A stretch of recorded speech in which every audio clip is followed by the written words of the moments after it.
জনাব শফিকুল ইসলাম বললেন। প্রধান অতিথি হিসেবে উপস্থিত আছেন শেরপুর জেলা বিএনপির সুযোগ্য আহ্বায়ক, বিশিষ্ট আইনজীবী, বারবার নির্বাচিত আইনজীবী সমিতির সভাপতি, সাধারণ সম্পাদক, হাজী কল্যাণ সমিতি, শেরপুর হাজী কল্যাণ সমিতির সম্মানিত সভাপতি, সুপ্রিম কোর্টের আইনজীবী অ্যাডভোকেট সিরাজ ইসলাম সাহেব উপস্থিত আছেন। জেলা বিএনপির যুগ্ম আহ্বায়কবৃন্দ, অঙ্গ দলের নেতৃবৃন্দ এবং কৃষক দলের মিনারটি ইউনিট থেকে আগত ভাইরা, আসসালামু আলাইকুম। প্রচন্ড গরম, বক্তব্য দেওয়ার কিছু নেই।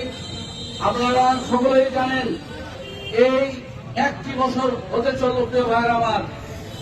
আজ আমরা যদি এই বেসিসের বিরুদ্ধে যদি আমরা রুখে না দাঁড়াই, আমার মাথা চারা দেওয়ার উঠবে প্রিয় ভাইরা আমার।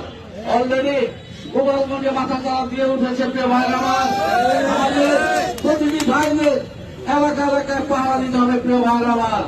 এই দূষণের জন্য কোন অবস্থাতেই সারা বাংলাদেশে প্রবেশ করতে না পারে প্রিয় ভাইরা আমার। তারা একটি প্রোগ্রাম হাতে নিয়েছে প্রিয় ভাইরা আমার, গায়েবে জানাজা। তাই আমি অনুরোধ করব, আমার বিএনপির প্রতিটি নেতা কর্মী ভাইদেরকে অনুরোধ করব, প্রতিটি এলাকা এলাকায় আপনারা পাহারা বসান এবং আওয়ামী লীগ দেখা মাত্রই তাদেরকে ধরেন, থানায় ভিতরে প্রবেশ করান।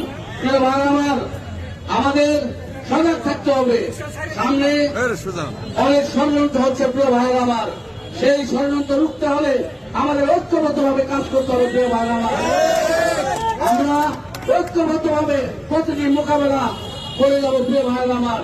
আমি আর বেশ কিছু বলতে চাই না, শুধু একটি কথা বলে আমার বক্তব্য শেষ করতে চাই প্রিয় ভাই আমার। আমরা এই যারা রক্ত দিয়েছে তাদেরকে ভুলে যেতে দেব না প্রিয় ভাই আমার। এই 24-এর কোন অভ্যুত্থান যদি না হতো, আমরা এই জায়গায় বক্তব্য দিতে পারতাম না প্রিয় ভাই আমার। ভুলে গেলে চলবে না। আমরা একটি নতুন বাংলাদেশ পেয়েছি, এই নতুন বাংলাদেশকে আমরা গড়তে চাই প্রিয় ভাই আমার।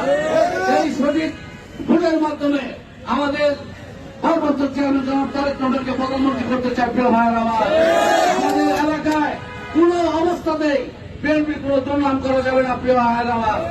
আমরা এলাকায় এলাকায় পাহারা বসাতে হবে প্রিয় ভাই আমার। আমাদের এই ফ্যাসিস্ট সরকার, ফ্যাসিস্ট আওয়ামী লীগ আমার মাথা চারা দিয়ে উঠতে পারে প্রিয় ভাই আমার। তার আগেই তাদের নির্মূল করতে হবে প্রিয় ভাই আমার। এই আশা ব্যক্ত করে আমি আমার সংক্ষিপ্ত বক্তব্য শেষ করছি। সবাইকে ধন্যবাদ এবং কৃষক দলকে আজকের এই আয়োজন করার জন্য আমি অন্তর থেকে ধন্যবাদ জানিয়ে আমি আমার বক্তব্য শেষ করছি। সকলকে ধন্যবাদ। জিন্দাবাদ, জিন্দাবাদ, জিন্দাবাদ, জিন্দাবাদ।